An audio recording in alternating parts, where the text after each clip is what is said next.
Kementerian Perhubungan mengeluarkan aturan untuk layanan transportasi berbasis aplikasi. Salah satunya menyebutkan bahwa perusahaan jasa angkutan tidak dalam trayek. Misalnya taksi diperbolehkan memakai aplikasi. Selain itu, perusahaan aplikasi yang menyediakan jasa angkutan orang menggunakan kendaraan bermotor juga diwajibkan untuk mengikuti ketentuan pengusahaan angkutan umum. Lalu bagaimana tanggapan pihak Uber terkait peraturan Kementerian Perhubungan soal transportasi online? Kami telah tersambung via telepon dengan Sekjen Koperasi bersama Uber, Musa M. Yus. Halo Pak Musa, selamat sore. Dan Kementerian Perhubungan sudah mengumumkan ada aturan ataupun regulasi baru. Bagaimana tanggapan pihak Uber atau juga pegawai Uber terkait dirilisnya aturan Menteri Perhubungan beberapa waktu lalu itu? Ya, jadi itu kan keluar bersamaan dengan Permen 32 tahun 2016. Kemarin sudah kita bahas pada hari Rabu bersama Dirjen dengan Kadisub di kantor Dishub di Jati Baru. Jadi pada intinya kita dari Koperasi Jasa Trans Usaha Bersama akan melengkapi semua, tapi sebagai unit angkutan sewa. Jadi sebagai koperasi ini sebagai operator jasa angkutan umum sewa, gitu, yang akan memakai aplikasi online. Dalam hal ini kita bekerja sama dengan Uber. Gitu, Bu. Oke, Pak Musa, unit angkutan sewa, saya mengutip tadi statement Anda, unit angkutan sewa tersebut apakah nanti akan mengikuti regulasi seperti harus berplat kuning, kemudian ada beberapa uji kir yang harus dilakukan? Jadi kalau angkutan sewa itu, jadi di dalam Undang-Undang Nomor 22 Tahun 2009 itu dijelaskan bahwasanya kalau angkutan sewa itu dia berplat hitam. Platnya hitam, tulisan putih. Pak Musa, kita mungkin lebih fokus ke Permenhub yang baru dikeluarkan. Beberapa aturan memang tahun 2016 ya, Bu. Iya, bagaimana tanggapan Anda dengan bukan undang-undang yang kita bahas, Pak, tapi Permenhub yang baru dikeluarkan. Dan bagaimana dengan ketentuan-ketentuan seperti Anda harus berplat kuning? Apakah Anda setuju atau akan ada negosiasi ataupun perundingan lebih lanjut dengan pihak Kementerian Perhubungan? Kalau kemarin rapat sih kita sudah buka, Bu, tuh Permennya 32 tahun 2016.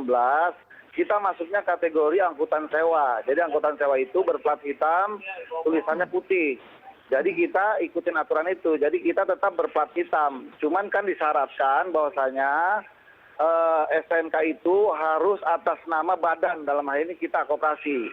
Nah, terkait dengan hal itu kan sebenarnya kenapa keluar aturan bahwasanya STNK harus badan? Karena itu terkait dengan standar pelayanan minimum. Karena selama ini angkutan seperti yang ada nih, angkutan bis kecil, bis sedang, itu kan STNK-nya nama-nama pribadi. Jadi nggak terkontrol standar pelayanan minimumnya. Dan memang dia tidak melaksanakan standar pelayanan minimum. Sedangkan kami yang memakai aplikasi online dalam hal ini bekerja sama dengan Uber, itu standar pelayanan minimumnya benar-benar dijalankan. Jadi ketat standar pelayanan minimumnya. Jadi sebenarnya terkait dengan STNK ya nggak nyambung kalau menurut saya. Karena memang sudah kita jalankan. Tapi aturan itu pun tetap kita patuhi. Kita nanti akan beralih ke STNK-nya ke badan. Dalam hal ini Koperasi Jasa Trans Usaha Bersama. Gitu, Bu. Oke, kalau mengenai uji kir misalnya, kemudian standarisasi yang memang diinginkan oleh Kemenhub, apakah pihak Uber dan juga mungkin beberapa taksi aplikasi lain tidak keberatan dengan aturan tersebut? Misalnya harus punya pool. Ya, kita udah diperiksa memang kebetulan poolnya. Jadi pool memang itu kan persyaratan untuk mendirikan usaha angkutan.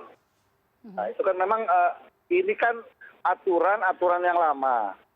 Cuman karena belum ada aturan yang baru mengenai jasa bisnis aplikasi online. Kan aplikasi online itu penghubung antara individu-individu yang memiliki kendaraan yang ingin berusaha terhubung dengan para pemakai jasa, dihubungkan oleh aplikasi Uber dalam hal ini. Nah, tapi kita karena aturannya seperti itu, maka kita dari Koperasi Jasa Trans Usaha Bersama, kita telah menjalankan apa yang diinginkan oleh pihak pemerintah, dalam hal ini Kementerian Perhubungan. Aturannya. Pak Musa, saya lebih spesifik ke Uber. Apakah Uber ada rencana untuk menggandeng taksi konvensional yang sudah ada untuk bergabung bersama layanan aplikasi Anda? Ada, Bu. Kalau Uber kemarin rapatnya kita nggak pakai taksi konvensional. Jadi Uber tetap mitranya Koperasi Jasa Trans Usaha Bersama. Jadi tidak akan ada menggandeng taksi konvensional? Di angkutan sewa, nggak bermain di angkutan konvensional, taksi konvensional. Gitu. Baik, terima kasih Pak Musa atas waktu Anda bersama CNN Indonesia Business sore hari ini.